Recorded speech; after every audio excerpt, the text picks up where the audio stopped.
Totemist. Summer at grandparents' woods. I was about 10 years old at the time, and my sister was probably 8 or 9. You know how childhood memories go. The details get a little fuzzy, but some things just stick with you. Every summer, our parents would send us to stay with our grandparents, and those were the best parts of our summer break. They had this little house that was close to a forest. Nothing fancy, but it felt magical to us as kids. Grandpa always knew the best spots, especially for berry picking.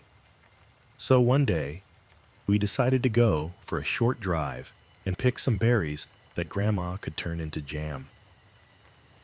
As we were driving to the forest, I remember looking up at the clouds, big and fluffy, like they were about to burst with rain. The kind of clouds that make you think something's coming, but you're not sure what or when. When we finally pulled up and parked, my sister couldn't sit still for a second. She was already running around like she had endless energy to burn. I kept telling her not to go too far, reminding her that the woods could get confusing if you wandered off. But of course, she wasn't really listening. She never did. I didn't push it too hard, though. We'd been there plenty of times before, and it always felt like a safe place to explore.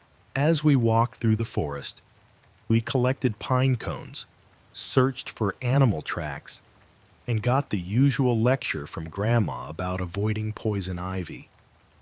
She always warned us with the same story, how she once fell into a patch of it and ended up covered in rashes. At some point, Grandpa stopped to examine a plant, going on about how people used to brew tea from it, or how it could be mistaken for something poisonous. I wasn't really paying attention. I just nodded along while looking around. That's when I noticed I couldn't see my sister. I called her name. Grandpa called it too. It was that moment where you're not sure if you should panic yet or if she's about to jump out from behind a tree, laughing. Except she didn't. I started walking around faster, kind of scanning around, shouting her name louder. After maybe a minute, I heard her voice, kind of like she was crying or freaking out about something. I followed the sound until I found her standing in this small clearing, and her face, well, she looked horrified in a way I'd never seen before. She was staring at something on the ground, and I couldn't make sense of it at first. But then it hit me. Birds, dozens of them, scattered across the clearing. Some whole, some not. Feathers were everywhere. Little bodies twisted in ways they shouldn't be. I quickly scanned our surroundings, but there were no signs of a predator. No tracks, nothing. Just a silent, awful mess. My sister was shaking, crying, and I felt frozen in place. A moment later, Grandpa and Grandma appeared behind us, and Grandpa said we needed to leave. He was probably worried that whatever did this was still nearby. My sister wouldn't budge at first. She was just standing there, tears running down her cheeks, and I grabbed her arm to get her moving. She barely looked up at me, still too shaken by what we just found. I told her that we needed to go, that Grandpa and Grandma were already heading back. So she just nodded and let me pull her along. But that's when we saw him. There was a man at the edge of the clearing, crouched down like an animal or something. His clothes were all dirty and hanging loose, and his greasy hair covered most of his face. He was holding one of the birds in his scratched-up hands, its wings still moving a bit. The man didn't move at first, just sat there, staring at the bird. Then he saw us. His head jerked up fast, and I could see his face. sunken cheeks, skin really pale, and these big, dark eyes. When he realized we were watching, those eyes went wide with something between surprise and rage, like we'd walked in on some private ritual. Nobody moved. The bird twitched one last time in his hands, and then I noticed his mouth. There was blood on it, and feathers stuck to his chin. My sister started crying harder, and Grandpa stepped in front of us, shielding us from what we were seeing.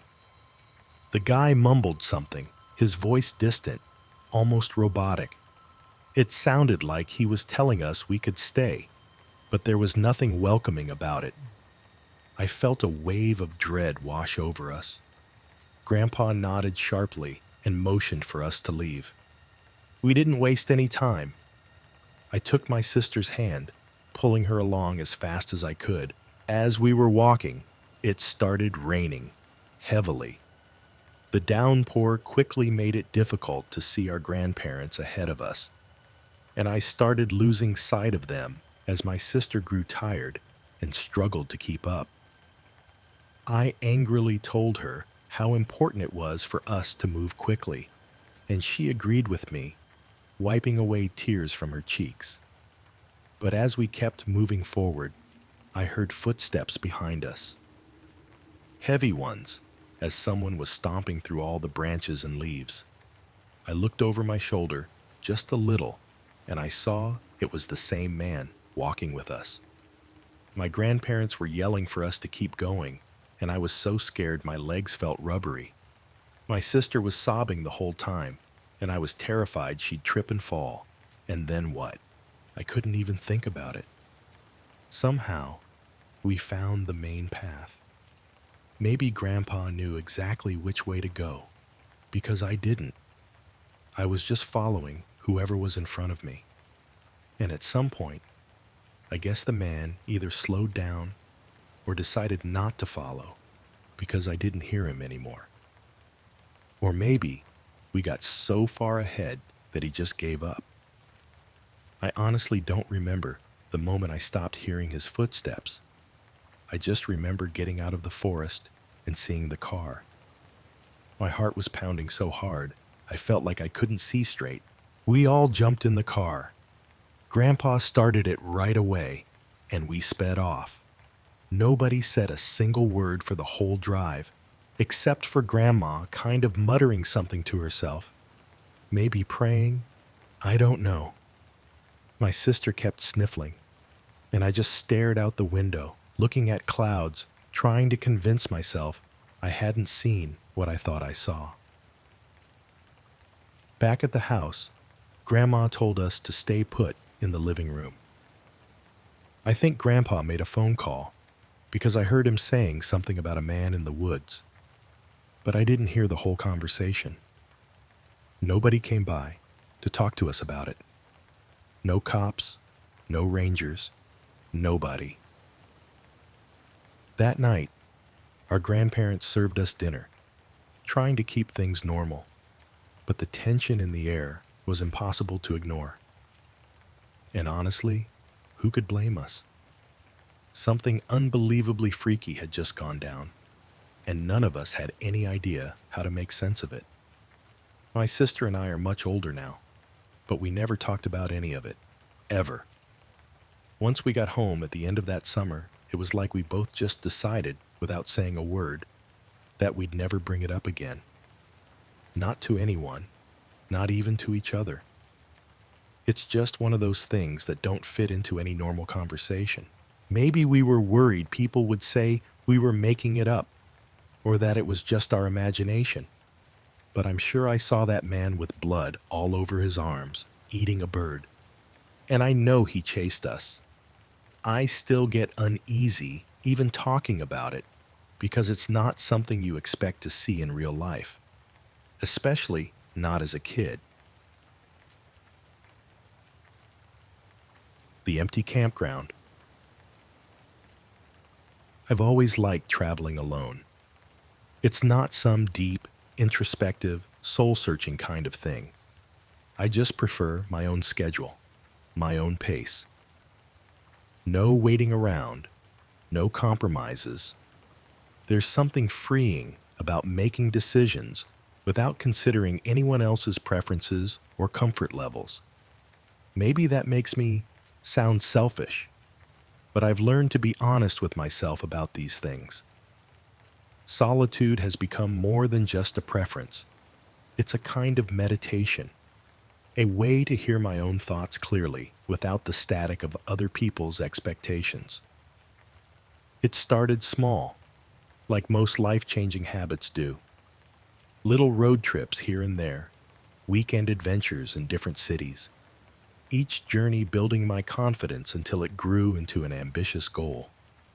Visit every state. Not just pass through, but really experience each one. Let it leave its mark on me somehow. Maine was next on my list, and I'd been saving it for early spring, when the tourists would be scarce but the weather would be turning. I'd never been there before, but something about it called to me. Maybe the way people described it, like America's last wilderness, or maybe just the romance of those rugged coastlines I'd seen in photographs. The pictures online looked almost too perfect. Sharp cliffs jutting into gray waters, lighthouses standing strong in the mist, towering pines stretching toward the pale sky. I wanted to see it all, to feel small in that vast landscape, to experience the wild beauty everyone talked about. I flew into Portland on a Thursday afternoon, the kind of clear, crisp day that makes you believe in new beginnings. The rental car place gave me a blue Subaru that felt almost too on the nose for Maine, like I was playing a part in someone else's story about finding yourself in New England. I'd researched enough to know I wanted to see Portland Head Light first. It felt like paying respects to something ancient and wise before venturing deeper into the state's secrets. The lighthouse was beautiful, like a postcard come to life. Tourist families clustered around the best photo spots, their children's laughter carried away by the salt breeze, everyone performing their expected roles in this carefully curated scene. I watched them for a while, feeling oddly disconnected, like I was observing a play rather than participating in real life. I wanted something quieter, something real, so I planned to camp at Wasumkee Springs. Not exactly deep wilderness, but far enough from the manicured paths and gift shops that I thought I might find whatever it was I was looking for. I travel light, just a backpack. It's become a point of pride, how little I need to carry my life forward. But camping gear is different, so I stopped at a little outdoor shop to rent a tent and some basics.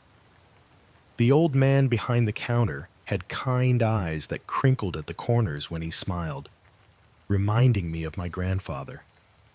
He took his time explaining everything, checking each piece of equipment with careful, weathered hands.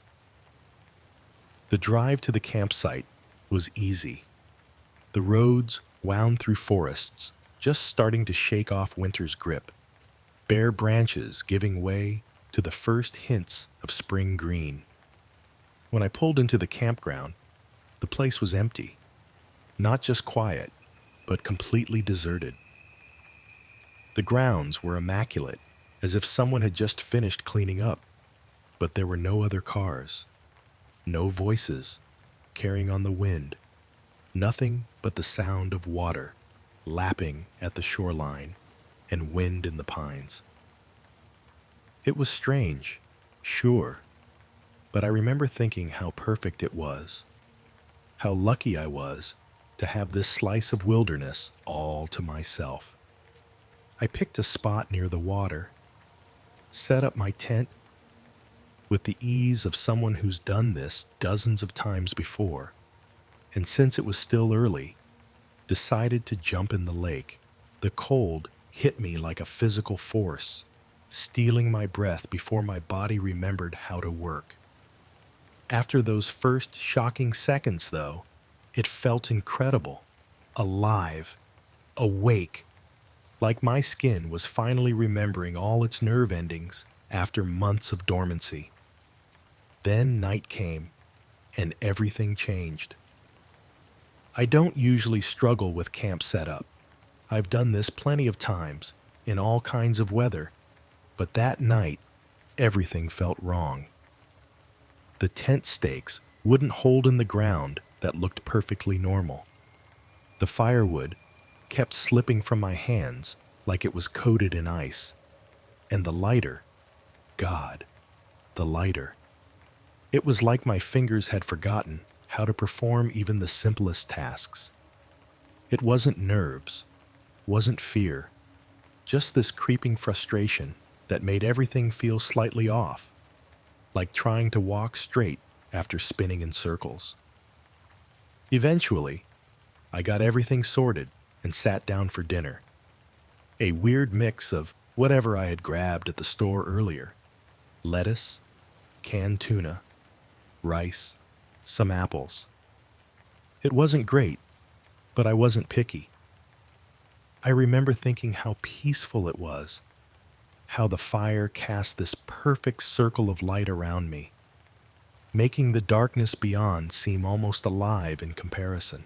As I opened the tuna, the can sliced into my hand like it had been waiting for the perfect moment. Not just a small cut, a deep, sharp gash that instantly pooled with blood, dark and thick in the firelight. I watched it run down my wrist for a second before my brain snapped to attention.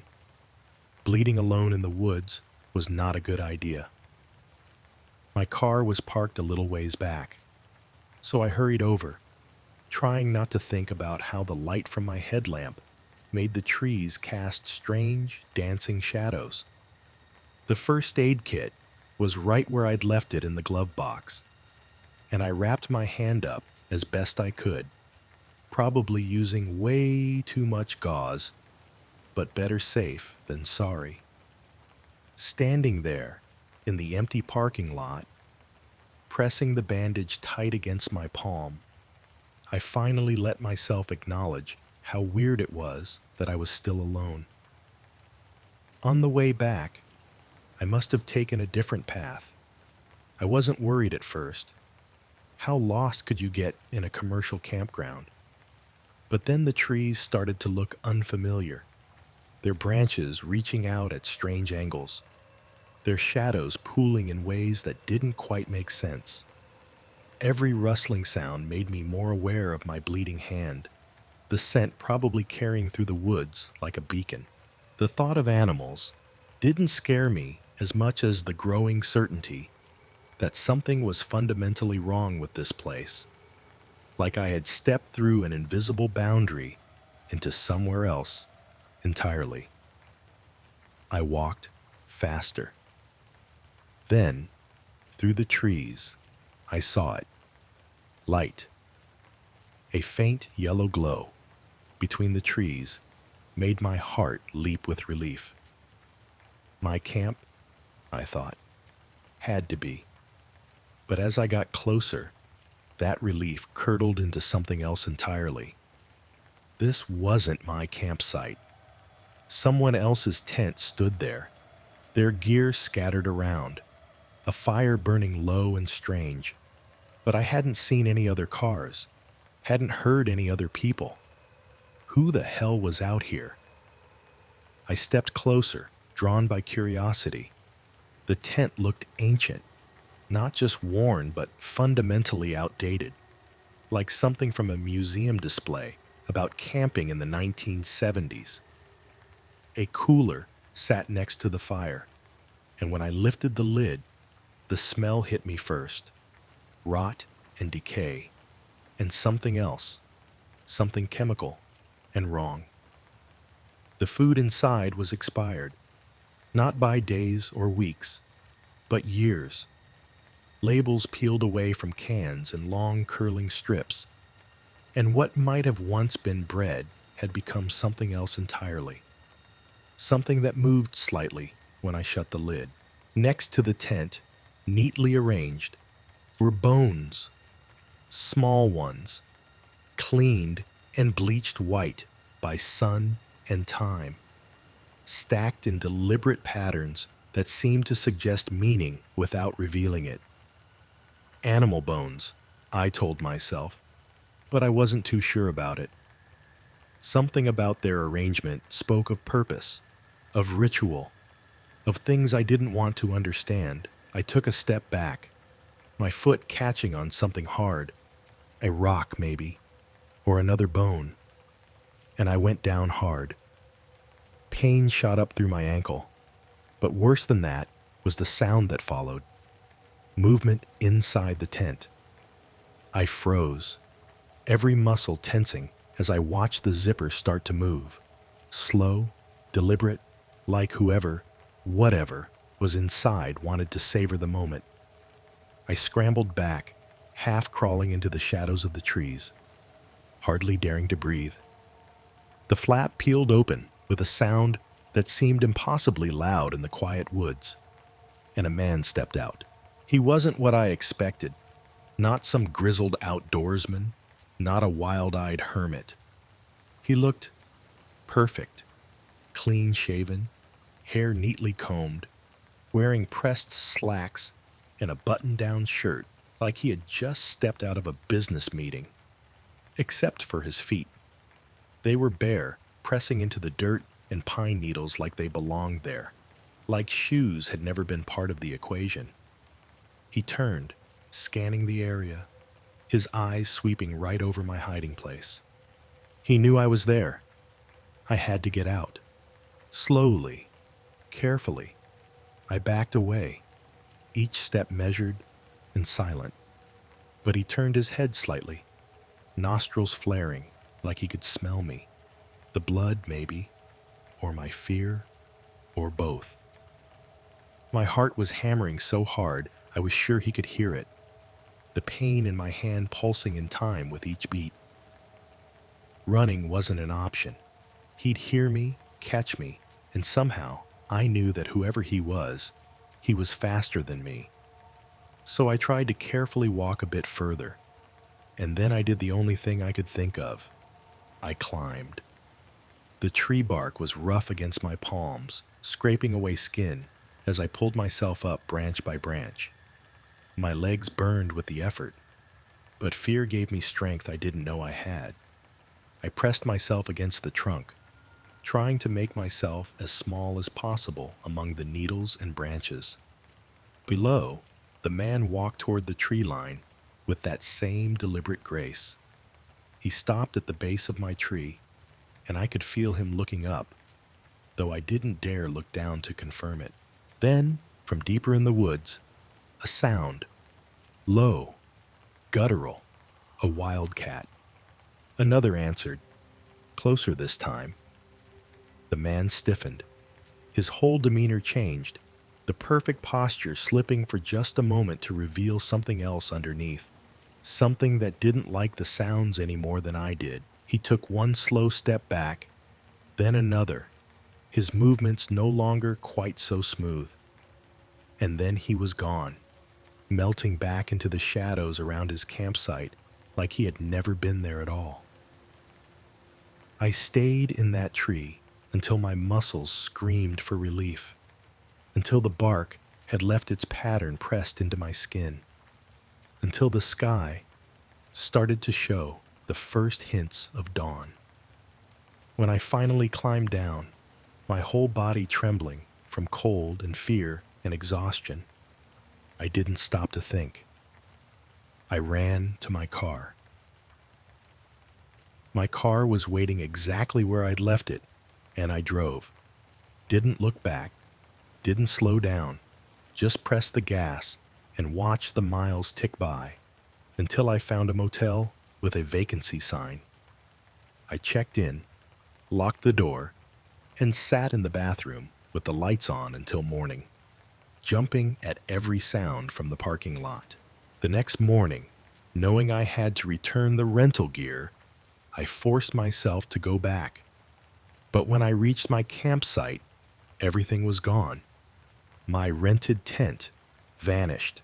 My backpack, my food, my sleeping bag, all of it gone.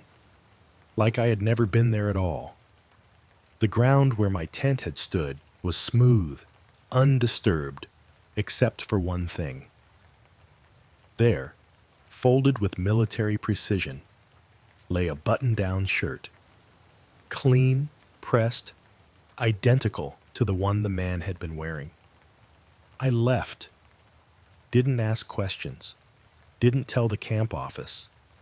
Didn't even try to explain to the rental shop what had happened to their gear. Just got in my car and drove until this whole camping thing was a memory in my rearview mirror. It was supposed to be just another state on my list, another check mark in my journey to visit them all. But I haven't gone back. And I don't think I ever will. Some places, I've learned, don't want to be visited. Some empty spaces are empty for a reason, and some stories are better left unfinished. I still travel alone, still chase that feeling of freedom that comes with solo adventures. But now, I pay attention to the emptiness, to the spaces between things, to the way silence can sometimes feel like it's listening back. Because I've learned that sometimes the worst thing isn't being alone in the wilderness. It's discovering you're not alone at all. The fire at Olympic. Looking back, I should have known better than to go camping that night. The forest has a way of playing tricks on your thoughts until they become almost tangible, especially the ones you're trying to escape. Marshal meant well, of course, he always does. But sometimes, being a good friend means knowing when to let someone sit with their feelings instead of trying to fix them. I'd been in the dumps since Katie and I went our separate ways 3 weeks ago. The apartment felt too big, too empty, despite being the same cramped one-bedroom I'd lived in for years.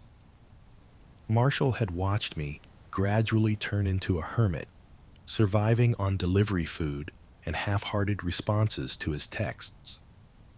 Each day blended into the next, marked only by the changing patterns of sunlight on my living room wall. That's why when Marshall showed up at my door one Friday afternoon with 2 backpacks full of camping gear and an expression that wouldn't take no for an answer, I didn't have the energy to argue.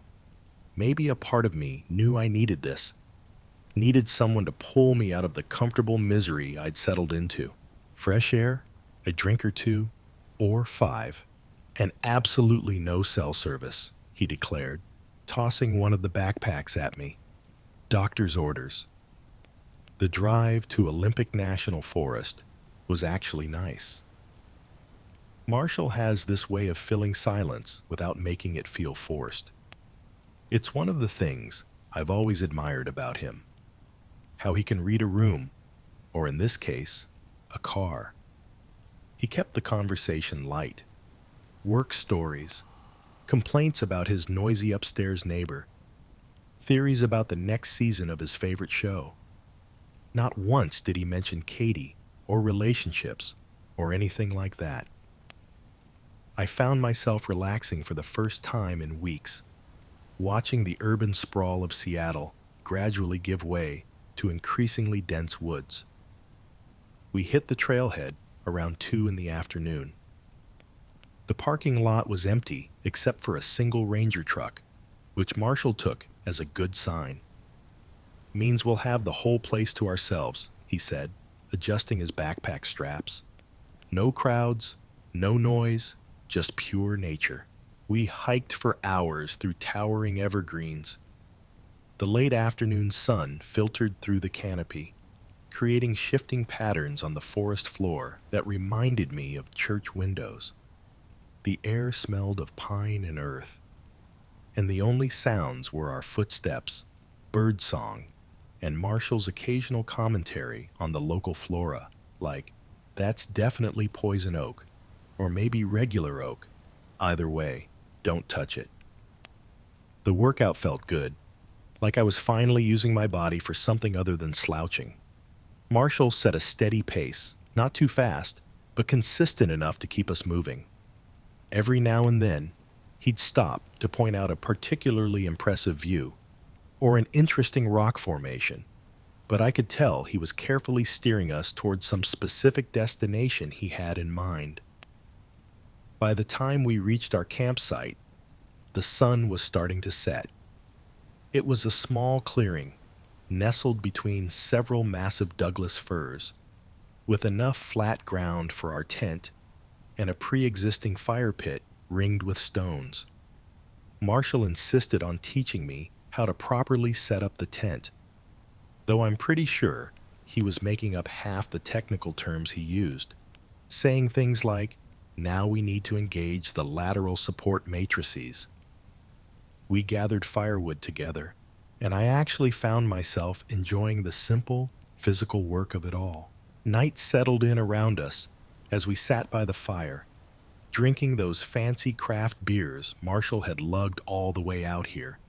The flames cast a warm glow on our little circle of existence, making the darkness beyond feel like a separate world entirely. We talked about everything and nothing.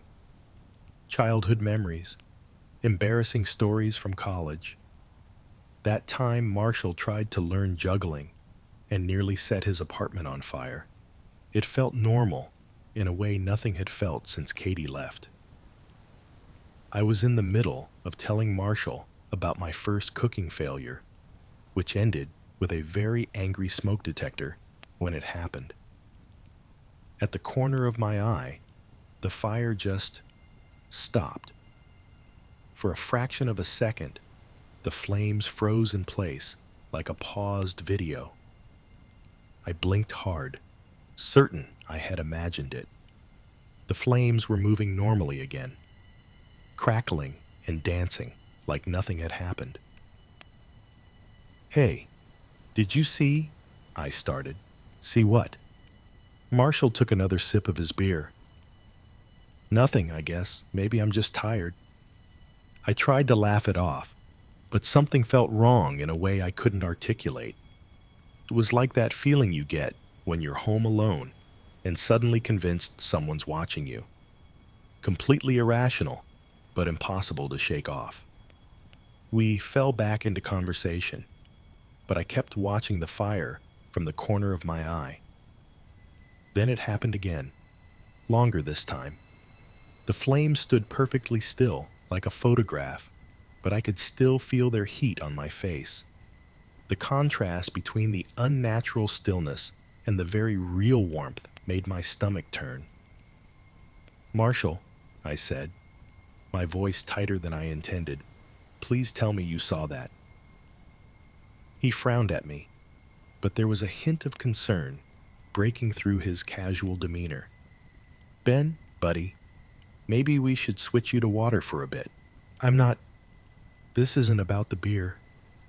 I couldn't take my eyes off the fire. "Something's wrong. Something's really wrong." Marshall leaned forward, his expression shifting from amusement to concern. "Hey, talk to me. What are you seeing?" Before I could answer, it happened again. This time, Marshall's sharp intake of breath told me I wasn't alone in seeing it.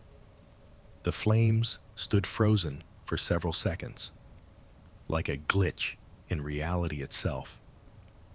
The wood continued to crackle, the heat continued to radiate, but the fire itself was completely motionless, an impossible sculpture of orange and gold.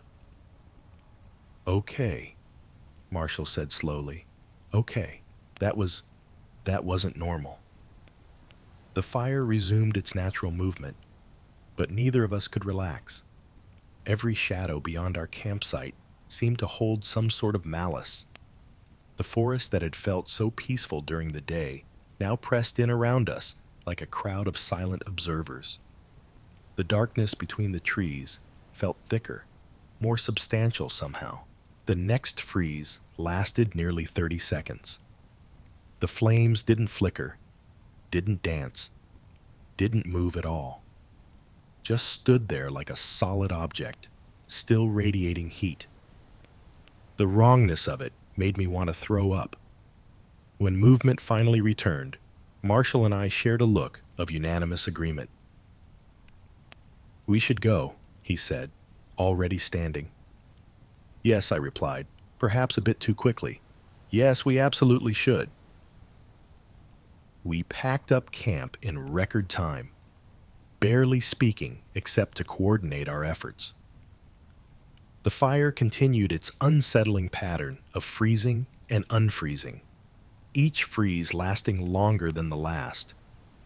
When we finally doused it with water, the hiss of steam felt like blessed normalcy. It felt like exorcism. The hike back to the car was a blur of flashlight beams and paranoid glances over our shoulders. Every rustle of leaves made us jump. The moon cast strange shadows through the trees, and more than once, I could have sworn I saw something moving just beyond the reach of our flashlights. The trail that had seemed so straightforward during the day now felt like a maze, each turn identical to the last. We made it back home without any incidents, but something had changed in us. Marshall and I still hang out regularly, but we stick to indoor activities now. Neither of us has gone camping since that night, and I doubt we ever will again. We've talked about it a few times, trying to rationalize what we saw. Marshall thinks it might have been some sort of shared hallucination, brought on something radioactive we didn't know about. I let him believe that because it's easier than admitting the alternative. Sometimes, on quiet evenings when I'm alone with my thoughts, I find myself staring into candle flames, half expecting them to freeze. They never do, but I can't shake the feeling that something in those woods wanted to make its presence known, and that maybe we're better off not knowing what it was. After that night, my breakup with Katie didn't seem so overwhelming anymore. Maybe it was perspective, or maybe fear has a way of sorting out your priorities. Either way, I learned something important in those woods. Some things in life are better left undisturbed, whether they're past relationships or whatever it was we encountered by that campfire. Marshall still checks in on me regularly, but now it's different. Sometimes I catch him watching flames with the same wary expression I'm sure I have.